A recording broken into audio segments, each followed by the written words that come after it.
Estatura mayor o igual al 94%.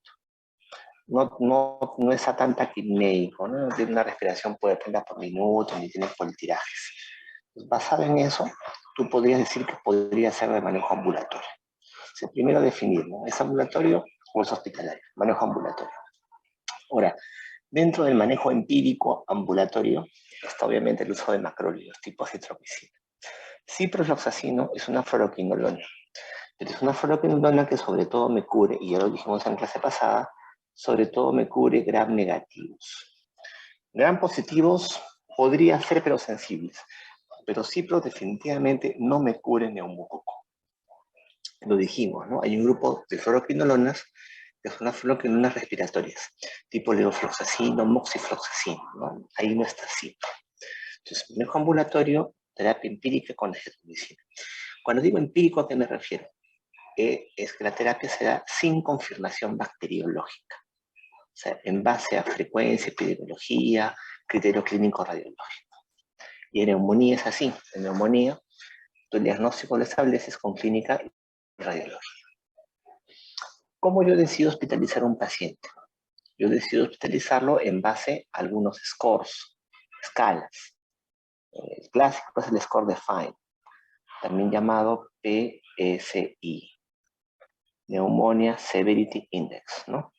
Que tiene variables demográficas, variables de examen físico y variables de laboratorio. Sumo y resto incluso todo el puntaje y me da clases de riesgo. 1, 2, 3, 4, 5. De clase de riesgo 3 para adelante, yo decido hospitalizar al paciente. Porque podría haber una mortalidad pues significativa. Clase de riesgo 1 y 2, estos pacientes se van a su casa. Es muy sensible, específico. El problema es que son muchas variables, ¿no? Entonces, por eso que los ingleses crearon lo que es el CURB 65. C de confusión, U de ura más de 42, R de frecuencia respiratoria, presión arterial en inglés, 65 años. Cada variable tiene un punto. De tal manera de que yo sumo, ¿no? 1, 2, 3, 4, hasta 5 puntos en el paciente. Y así tenemos que el CURB 0 a 1, mortalidad 1.5, se va a su casa. CURB 2, mortalidad casi 10%, se hospitaliza. CURB 3 o más, mortalidad más de 20%, con casos de neumonía severa y requerirían especialmente manejo en UCI, si es que el score es de 4 o 5. Ahora, tengan en cuenta que el CURB 65 no me ve comorbilidades, ojo. No me ve comorbilidades en ningún momento. No me las ve. Ahora, estos scores son ayudas al médico. Tú vas a decidir la hospitalización del paciente examinando al paciente, ¿no? Viendo variables clínicas en el paciente. Tengo un paciente con infección por VIH, tiene neumonía, así tenga CURB 1, probablemente yo lo hospitalice. O sea, de alguna manera me pueden ayudar, pero tampoco me determina la ausencia de alguno de los factores que el paciente no tenga que hospitalizarse. Una vez que el paciente está en hospitalización, ¿cómo yo decido que el paciente es tributario de UCI? Tenemos los criterios de ITSA-ATS, donde si tiene un criterio menor o un criterio mayor, o 3 menores, el paciente podría ser candidato, o mejor dicho, es candidato a UCI con una buena sensibilidad y especificidad. Los criterios mayores no son muy difíciles, ¿no? Necesidad de ventilación mecánica, shock séptico. Y los menores, bueno, criterios de CIRS, desorientación, URI elevada, hipotensión, etc. O sea, un mayor o 3 menores, el paciente requiere UCI. Esto es en hospitalizados. Si el paciente es candidato para manejo ambulatorio, tengo que definir. Si el paciente no tiene comorbilidades o factores de riesgo para Staphylococcus aureus, meticilina resistente o Pseudomonas resistente, o Pseudomonas en general, sin comorbilidades o factores de riesgo, podría recibir amoxicilina o acitromicina o claritromicina. ¿Cuáles son estos factores de riesgo para resistencia? Edad mayor o igual a 60, 65 años, obviamente comorbilidades y uso de antibióticos en los últimos 90 días. Si el paciente tiene esos factores, debería recibir oroterapia. Si no los tiene, pacientes jóvenes y comorbilidades, podría recibir los antibióticos que acá se mencionan. ¿Cuándo daré amoxicilina? Amoxicilina me da buena cobertura para neumococo. Cuando, por ejemplo, tengo evidentemente una consolidación, ¿no? Crepitantes, amoxicilina. Lo mismo que acitro y claritro, que también me cubren neumococo. Pero estos dos últimos, sobre todo, los dejará si sospechas en gérmenes atípicos. Atípicos como micoplasma, que me dan un patrón intersticial bilateral. La doxiciclina. ¿Cuándo uso doxiciclina? Es la alternativa. Recuerda que los macrólidos me podrían dar un síndrome de Pute largo y arritmias ventriculares. Entonces, en pacientes que tienen Pute largo, han tenido arritmias ventriculares, quizás lo mejor sea darle doxiciclina como alternativa. Es en un paciente sano, sin comorbilidad ni factores de riesgo.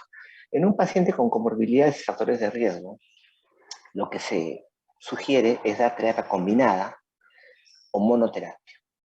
Son alternativas. Tengo una alternativa y tengo otra alternativa. Terapia combinada es con amoxicilina ácido clavulánico o cefuroxima más un macrolídeo o doxiciclina. O también tengo la opción de monoterapia. Pero en monoterapia, acuérdense, las fluoroquinolonas respiratorias. Y ciprofloxacino no es una fluoroquinolona respiratoria. Es una fluoroquinolona, pero no es respiratoria porque no me cubre neumococo. En cambio, el levo, moxigeni, sí me cubre neumococo. Esto es en ambulatorios. En un paciente que se hospitaliza, va a depender.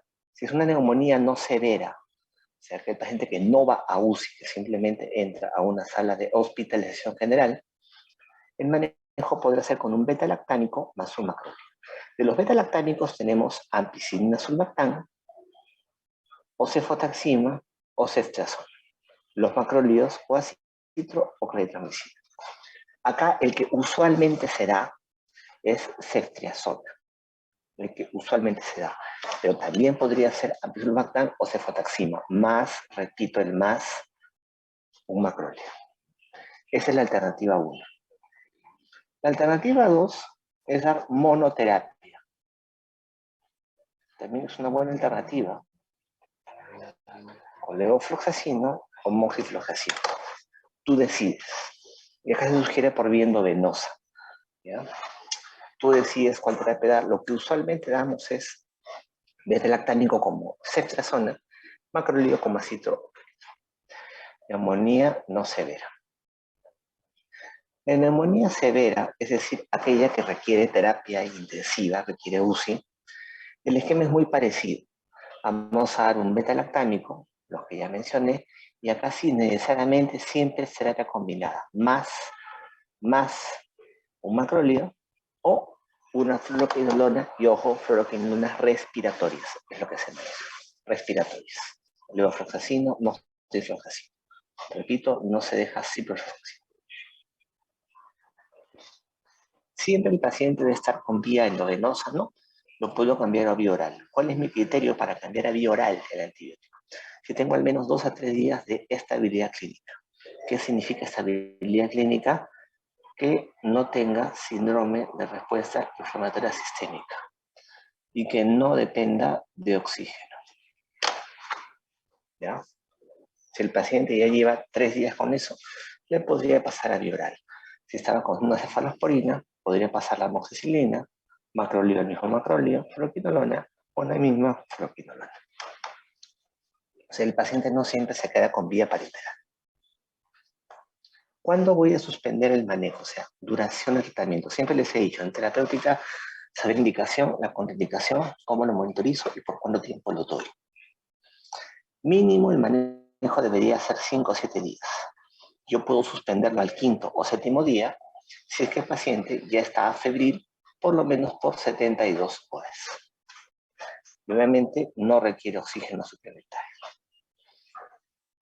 Recuerden que estabilidad clínica significa el tema que el paciente no tenga acidosis.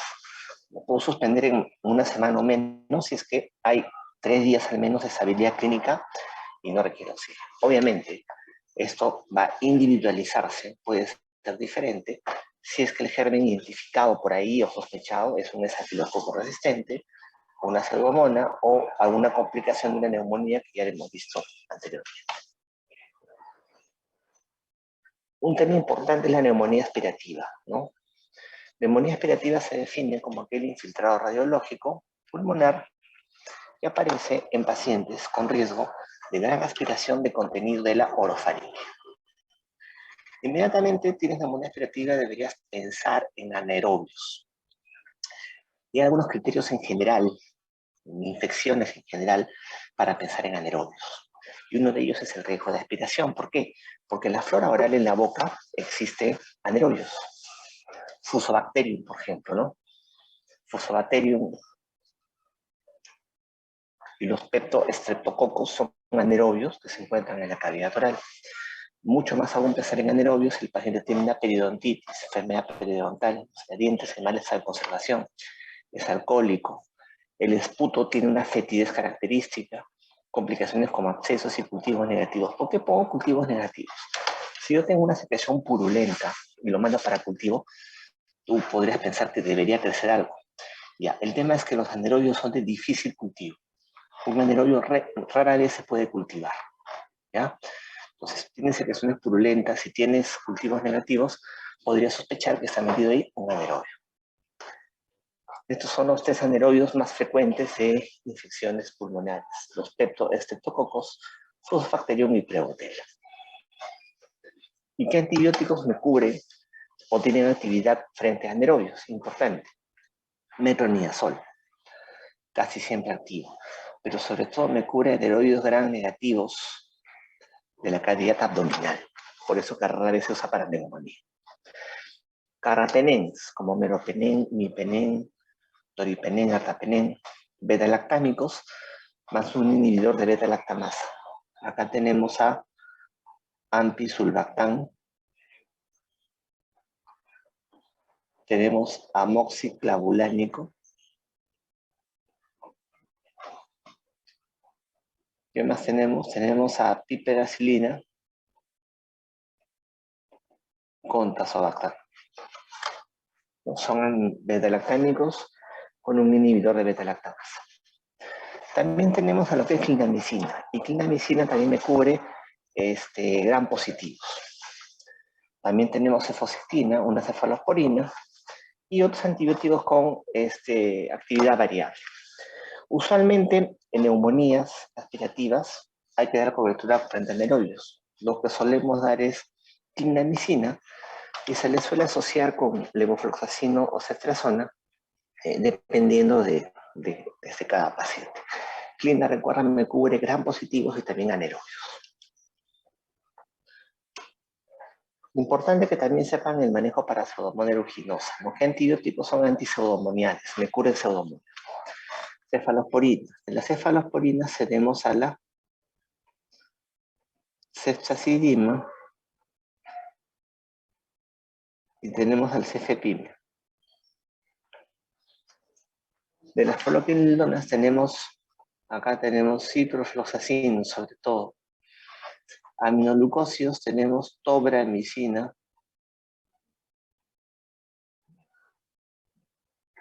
gentamicina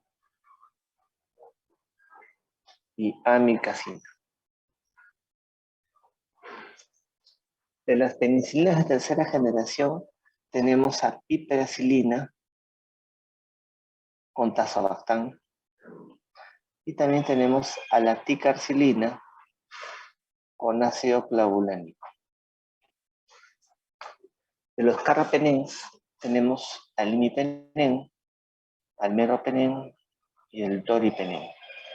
Recuerden que el ertapenem no me cura pseudomonas, pero sí me cubre imipenem, meropenem y doripenem. De los monobactámicos tenemos, recuerden, al astronam. ¿Y cuándo uso astronam? Miren, cefalosporinas, penicilinas, carbapenem y monobactámicos son antibióticos beta-lactámicos. Teóricamente, si habría alergia alergia, digamos, a penicilina.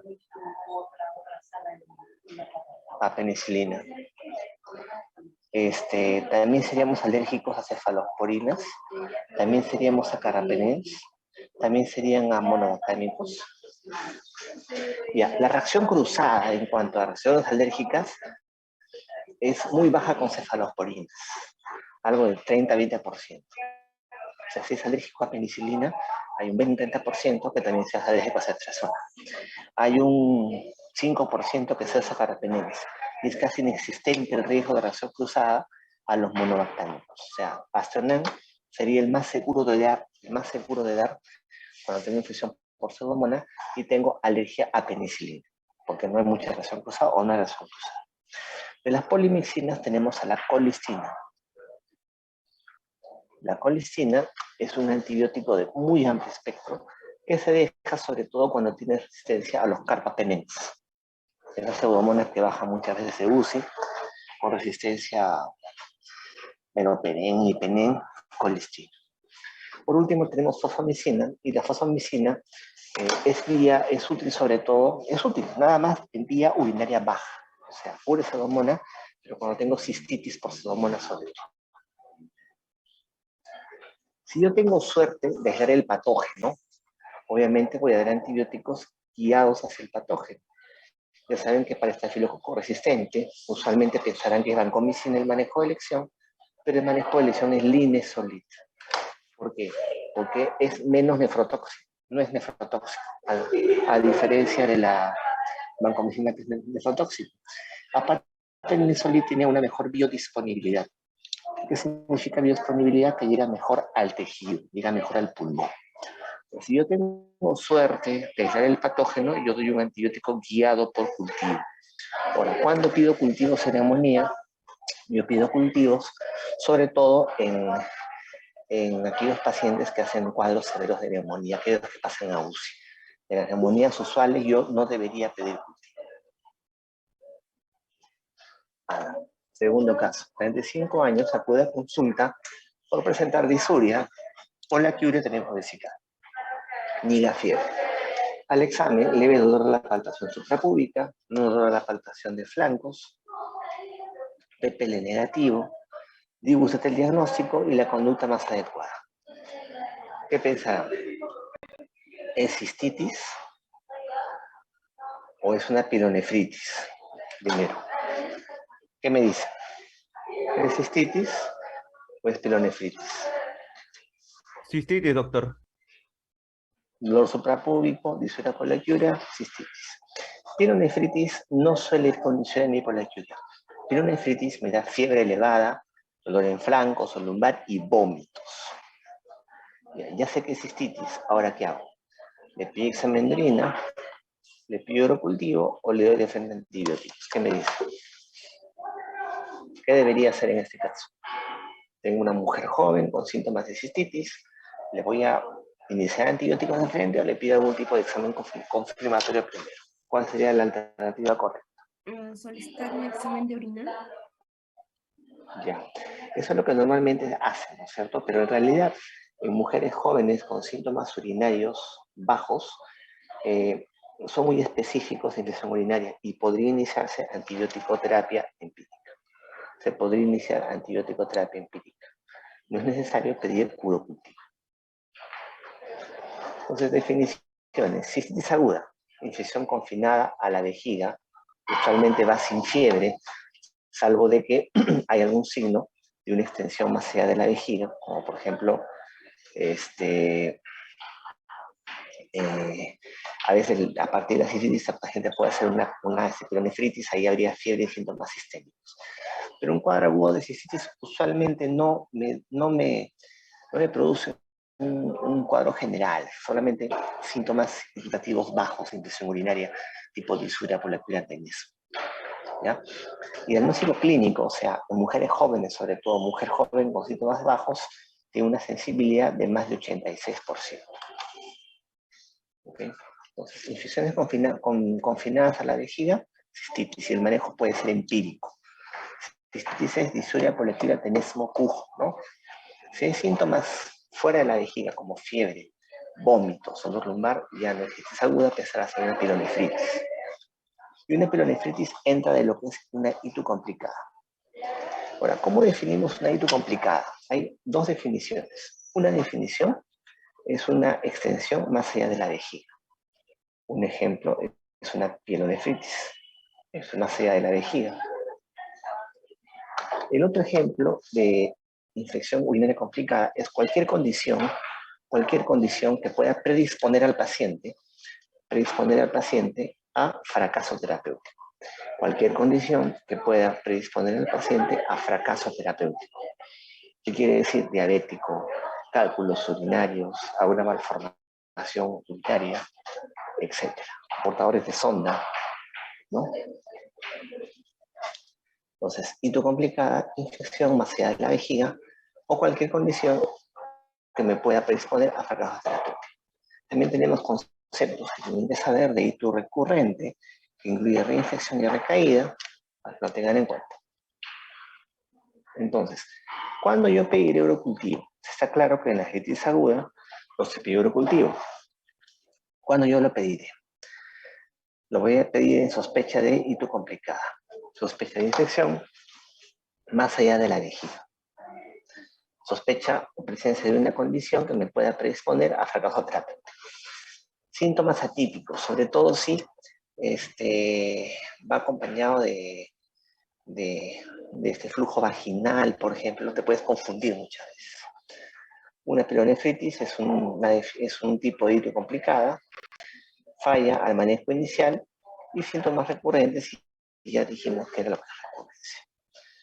No es necesario, y repito, no es necesario en mujeres jóvenes con síntomas irritativos bajos.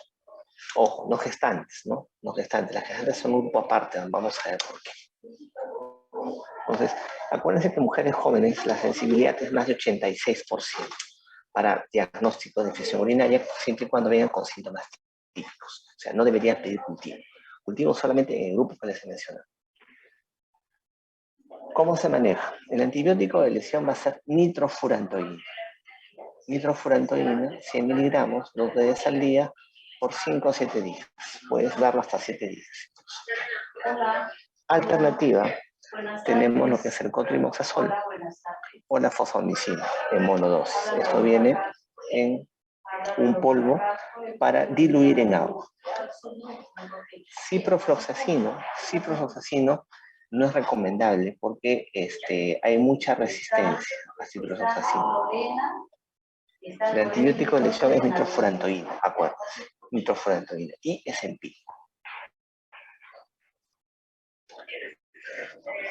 Hay casos que podrían haber pielonefritis agudas, no complicadas, pero me ha dicho doctor que las pielonefritis son complicadas, sí, pero no complicada me refiero a una pielonefritis que podría tolerar vía oral. Si digo que los síntomas de pielonefritis incluyen lo que es vómitos, si un paciente tolera vía oral, podría darse la posibilidad de dejar antibióticos vía oral. Podría ser, pero si el paciente tiene vómitos o tiene mucho malestar, se puede también considerar una dosis inicial parenteral, ¿no? Con cetrazona, genta o incluso mismo. ¿A qué pacientes yo los voy a hospitalizar definitivamente? Siempre gestantes. ¿Ya? Me da mucha mortalidad en gestantes, una infección urinaria. Pacientes que vomitan y obviamente los que son sépticos. Esos pacientes ya definitivamente tienen una ITU complicada. Hablar en general de infecciones urinarias complicadas. O sea, una infección más allá de la vejiga o una condición que me pueda predisponer a fracaso terapéutico. Cuadros leves a moderados, sin riesgo de multidrogoresistencia. Ya saben qué pacientes tienen riesgo de multidrogoresistencia, riesgo de resistencia. Adultos mayores, comórbidos, uso previo de antibióticos. Si no tienes riesgo y es leve moderado, puedes darle o cetrazona, o ciproendovenoso, o levoendovenoso. Usualmente damos cetrazona. Si tienen riesgo severo de MDR, más de 60 y tantos años, es diabético, es renal, y usan antibióticos en los últimos 90 días, tendría que dar cobertura contra gérmenes radiocentes y pseudomonas, por ejemplo con cefepime, o ceftazidima, o pipetazo, o mero, o imi, o doli, si es que está a la mano científica. Duración del tratamiento. Por lo menos tiene que pasar 3 días, hasta 5, dicen, de estabilidad clínica. De estabilidad clínica, ya saben que no tenga ácidos, sin síndrome de reflujo inflamatorio sistémico. Y hasta 10, 14 días en cuadro severo. O sea, podría suspenderlo al 5º o 7º día, usualmente, que esté los 3 días previos sin CIR, y en cuadros muy severos, podría darlo hasta 2 semanas. Algo que tienen que tener en cuenta es la definición de bacteriuria sintomática, que es un urocultivo positivo en un paciente sin síntomas o signos de infección urinaria. Ya, esa bacteria sintomática, ponte, tu tío, el fin de semana, te trae un urocultivo, mira, sobrino, con un germen muy resistente, pero él es asintomático, eso no debería manejarse. Entonces, ¿en quiénes tratar la bacteriuria sintomática? ¿Quiénes es necesario manejar la bacteriuria sintomática? Ya, gestantes, siempre gestantes, aquel paciente que va a ser sometido a un procedimiento urológico sangrante, tipo una biopsia de próstata y un trasplante renal reciente, menos de un mes. En quienes no manejamos, mujeres, diabéticos, pacientes con secuela de incuria espinal o portadores de sondas. Mujeres sí, pero gestantes. Procedimientos urológicos sangrantes y trasplante renal de menos de un mes. En esos pacientes, necesariamente yo sí debería dar un manejo para bacteriuria sintomática. En el resto de pacientes, no. Es más, los que tienen sondas uretrales permanentes, sonda Foley, suelen ser colonizados, su flora ya cambia. El paciente vive con su E. coli, lo mismo que el diabético, un postrado puede vivir con su E. coli en su urinaria, su flora cambió. Más bien se ha visto que al dar antibiótico y al barrer esa flora del paciente, podría así aparecer un germen con mayor patogenicidad.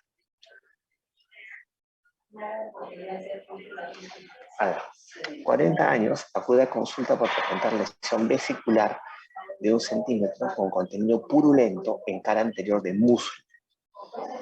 ¿Ya? Una pústula. Se acompaña de dolor y llega fiebre. Se aprecia lesión con halo eritematoso. Vive usted la conducta más adecuada. O sea, tienes una pústula con un halo, un borde alrededor, ¿no? Eritematoso. Y es más o menos de 1 centímetro. ¿Qué harían con ese paciente? O sea, ese es un forúnculo probablemente. Se le da doxiciclina, se le da clindamicina, se inicia mupirocina, incisión y drenaje, o se inicia ciprofloxacina. ¿Qué me dicen ahora?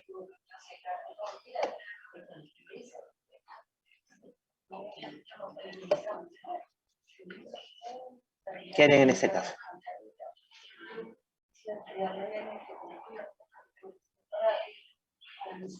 A ver. Ciprofloxacino, doctor. Ya, uno es un forúnculo, ¿no? Mira, es una vesícula rodeada de un halo eritematoso, una vesícula con contenido purulento. ¿Qué se diferencia una pústula de un forúnculo? Acuérdense.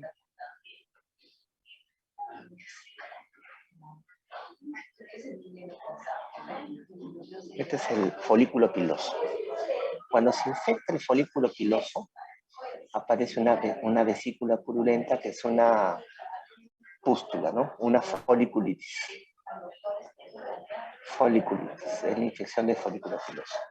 Pero como también hay la infección del tejido celular subcutáneo circundante, cuando hay la infección del tejido celular subcutáneo circundante a la foliculitis, al folículo, se llama forúnculo.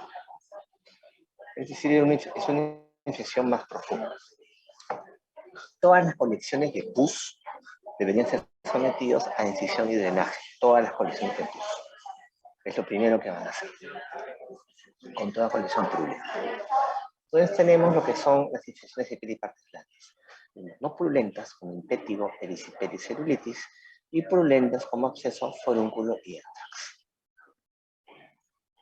Las no purulentas. Tenemos el impétigo. El impétigo es la infección más superficial de la piel.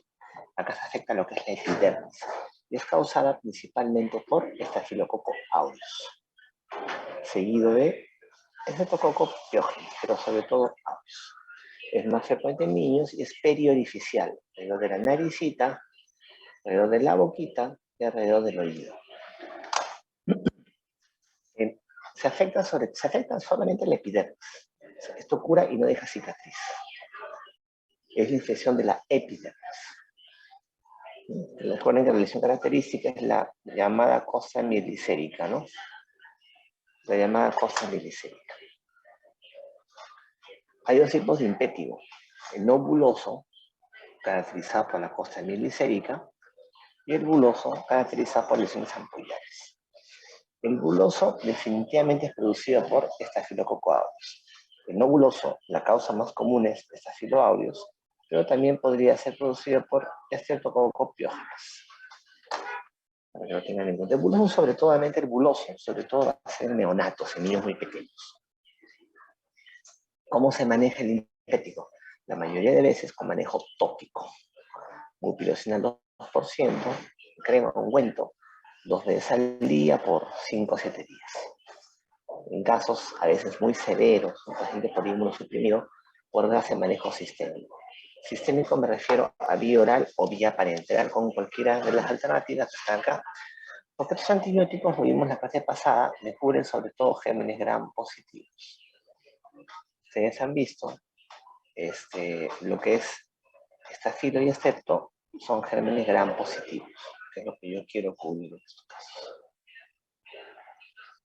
Erisipela. Hemos visto la infección del epidermis, ¿no? Ahora voy a ver acá. ¿Se acuerdan de la piel, no es cierto? Y más abajo está lo que es el tejido adiposo celular subcutáneo. La infección solamente del epidermis es sintética. La infección de la dermis, sobre todo la dermis superficial,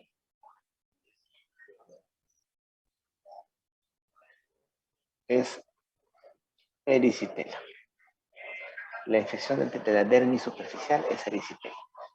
¿Cómo sé que es erisipela? ¿Cómo lo diferencio de celulitis? Porque me da unas lesiones a manera de placas, mira, bien delimitadas. Yo podría decir la infección llegó hasta este límite nomás. Lesiones bien delimitadas, sobrelevadas como piel de naranja. Y la mayoría sale en hilos inferiores, en zonas pretibiales. También puede salir en cara. Es erisipela, una infección de la dermis. Cuando la infección ya afecta a lo que es la hipodermis, ¿no? El tejido celular, y viene lo que es la celulitis. Miren cómo me dan lesiones bien delimitadas, ¿ya? Erisipela, y a veces como piel de naranja. Lesiones bien delimitadas entonces a nivel de la dermis, y aquí el agente más común es Streptococcus pyogenes. En erisipela el más común es Streptococcus pyogenes, este múltiplo de grupo A. Cuando la infección progresa más al fondo y toca la hipodermis, el tejido graso, ya viene la celulitis. Y la celulitis no tiene bordes definidos, no los tiene. Más común en extremidades, cabeza y cuello, pero más común sobre todo en extremidades. Siempre que tengan ustedes un caso de erisipela o celulitis en los inferiores, revisen por favor alguna puerta de entrada, alguna lesión cutánea, onicomicosis, ¿no? Ese tipo de cosas. Entonces, área flogótica de bordes no definidos a diferencia de la erisipela. ¿Cómo se maneja la celulitis? Va a depender. Si son cuadros leves a moderados. Leves a moderados, ¿cuáles son? Que el paciente no tenga CIRS y que el paciente pueda deambular, puede ser manejado con antibióticos por vía oral que tienen la capacidad de cubrirnos sobre todo gram positivos. Si los gérmenes de celulitis son gram positivos, lo lógico es que dé antibióticos para gram positivos. Por ejemplo, carrapenens no sería de mayor opción contra gram positivos para cubrirlos, pero carrapenens sobre todo tienen acción antiseudomónica o para gram negativo resistentes. En un paciente con cuadros más severos ya el manejo será por vía parenteral. Sobre elegir vía oral o vía endovenosa. ¿Cuándo ustedes van a elegir vía endovenosa? Como les dije, vía oral es para el paciente que no tiene CIRS. Para el paciente con un cuadro de instalación lenta, sin mayor compromiso general. Pero si tiene cuadros de síndrome de respuesta inflamatoria sistémica, el cuadro progresa rápidamente, e intervencional, debería el paciente hospitalizarse y recibir manejo por vía endovenosa. Y por vía endovenosa, ¿cómo va a ser el manejo? Va a depender de la severidad. Se ha definido en una guía que salió hace unos años, erisipela y celulitis moderadas y severas, en base a presencia o no de criterios de síndrome de respuesta inflamatoria sistémica.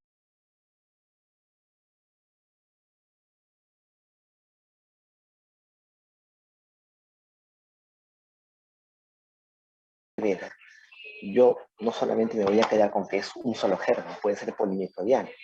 Esos cuadros por lo general se dan en inmunosuprimidos. Yo lo cubrí con vancomicina pensando en gran positivos resistentes. Banco me cubre gran positivos resistentes, así lo excepto, sumado a piperacilina, con dazobactam, imipenem o meropenem. Pensaron también en gran negativos resistentes. Ojo, eso en severos, en pacientes sépticos con shock séptico. Aquí está el cuadro en celulitis no purulentas, ¿no? Las opciones terapéuticas que se pueden dar, ¿no? Cuadros leves con cefalexina, diglofosina, que son bioral. Cuadros moderados lo mismo, podrían ser bioral, pero ya te van dando la idea de la vía endovenosa, ¿no? En cuadros severos de celulitis no purulenta, aquellos que tienen más de 2 sinocecidos o shock séptico, por ejemplo, una rápida progresión, yo cubro todo. Cubro gran positivos y cubro gran negativos. Por eso el manejo lo dejo con vancomicina, más cobertura para gran negativos resistentes como pseudomonas. Y posibilidad quirúrgica de hibridación, para que lo tengan en cuenta. Entonces, infección superficial, solamente el epidermis y el petio. Infección de la dermis es erisiperia. Infección de la hipodermis es celulitis. Cuando tengo la infección y obstrucción del folículo piloso, se llama foliculitis. Pero cuando tengo yo una infección circundante, infección de la grada circundante, eso se llama forúnculo. Una foliculitis y una forunculosis. Forunculosis es una foliculitis más profunda con compromiso de la grasa circundante al folículo. Hay otro grupo de cuadros infecciosos cutáneos que son las celulitis gangrenosas, los cuales son cuadros rápidamente progresivos, que cursan con necrosis dérmica y subcutánea extensas. Hay varios tipos, quizá el más conocido sea la fascitis necrotizante. Y otro lo sospechas en pacientes con celulitis que no tienen buena evolución, sobre todo cursa con gran dolor, y cambios en coloración en la piel. Factores predisponentes diaréticos alcohólicos también. Según la flora que se puedan presentar, hay la tipo 1, que es la polimicrobiana, y la tipo 2, que es por un solo organismo. Si ustedes en general les preguntaran cuál es el germen más común de fascitis necrotizante, responderían Streptococcus betemólitico de grupo A.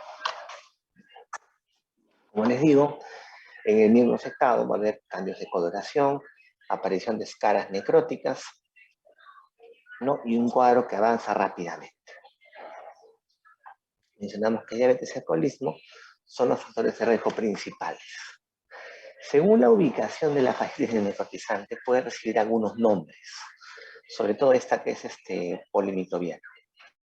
¿Qué nombres recibe? Si la fascitis necrotizante se presenta a nivel cervical, en el piso de la boca, hace una fascitis necrotizante, ya, esto se denomina angina de Ludwig.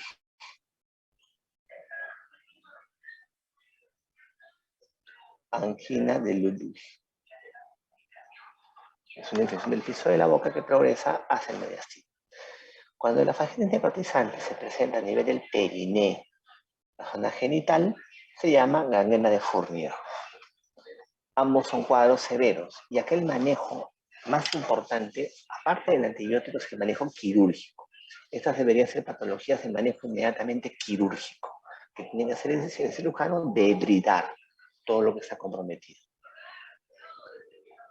Como pongo ahí, quirúrgico. Miren, paciente que se tuvo obviamente había que desviar ahí, no todo es una bolsa de pus. Recuerda que eso suele cursar con gran dolor. Y los diabéticos, por su neuropatía, a veces no refieren dolor, o sea, siempre examinar en un diabético.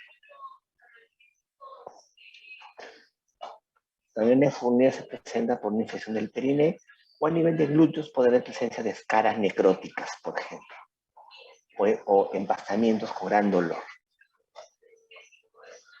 Infecciones purulentas de partes blandas son aquellas colecciones de pus que se presentan. Tenemos el forúnculo, que es una foliculitis con infección del tejido celular subcutáneo circundante, de tal manera que se ve la lesión así, ¿no? Como una pústula con un empastamiento circundante. El absceso, que es una colisión purulenta, y el antrax. El término antrax se refiere a una forunculosis múltiple, confluente, sobre todo a nivel de la nuca, y eso es más común en diabéticos. Forunculosis múltiple, confluente, sobre todo a nivel de la nuca, y es más común en diabéticos. Y acá tienen que tener cuidado con dos términos: el antrax maligno o carbunco y el antrax simplemente.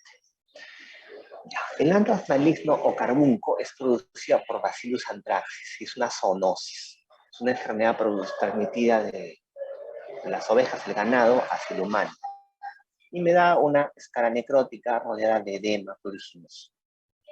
Ese es el antrax maligno carbunco. El antrax simplemente es una forunculosis múltiple producida por Staphylococcus aureus, sobre todo en diabéticos, más que nada en la nuca. ¿Dónde viene la confusión? La confusión viene porque la palabra carbunco, cuando se traduce al inglés, se traduce como anthrax.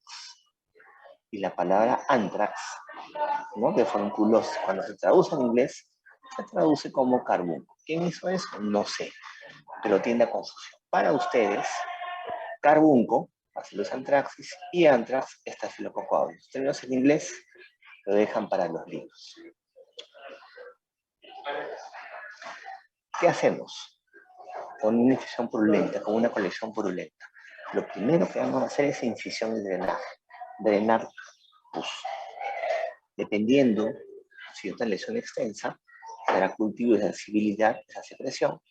Y antibióticos sistémicos, o sea, vía oral o vía parenteral, no siempre vamos a dejar.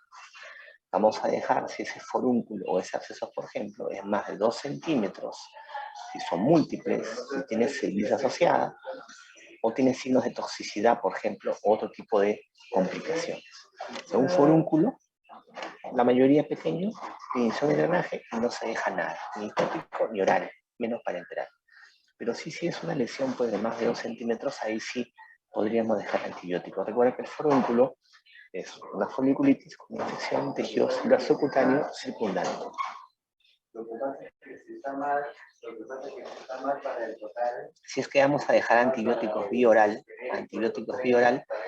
deberíamos dar cobertura para gram positivos. Y no solo gram positivos. Cuando tengo infección purulenta de partes blandas, tengo que sospechar en estafilococo resistente adquirido en la comunidad, el MRSA comunitario. Estafilococo aureus resistente comunitario. En las guías mencionan de que pacientes con celulitis purulentas deberían pensar en estafilococo resistente comunitario. ¿Y qué antibióticos me cubren estafilococo resistente? Y que son bioral, los que están acá. Clindamicina, cotrimoxazol, doxiciclina y linezolid son antibióticos que me cubren el MRSA comunitario. Y podría yo indicarlos en los casos que ya se han mencionado. Pero la mayoría van bien solo con incisión y drenaje. También acá manejo parenteral para casos de estafilococo resistente. El estafilococo resistente, comunitario, hospitalario, estos son los antibióticos que podría yo dejar por vía parenteral. Vancomicina, atomicina, linezolid, telavancina, ceftarolina, ¿no? Estos son los problemas de quinta generación que ya les hemos mencionado. Bueno, y ese es el algoritmo que había mencionado. Y D es incisión y drenaje. C y S es cultivo y sensibilidad. Infecciones purulentas y no purulentas. Las no purulentas severas, como por ejemplo la fascitis necrotizante, se manejan pues por vía quirúrgica, ¿no es cierto? Y una cobertura antibiótica de amplio espectro. El resto, la leveza moderada, puede ser vía oral o vía parenteral. Para que lo tengan en cuenta, recuerden cubrir estafilococo resistente, ¿no? Estafilococo resistente cuando tienen infecciones purulentas de piel y partes blandas. Bueno, y eso sería todo. No sé si tienen ustedes alguna pregunta.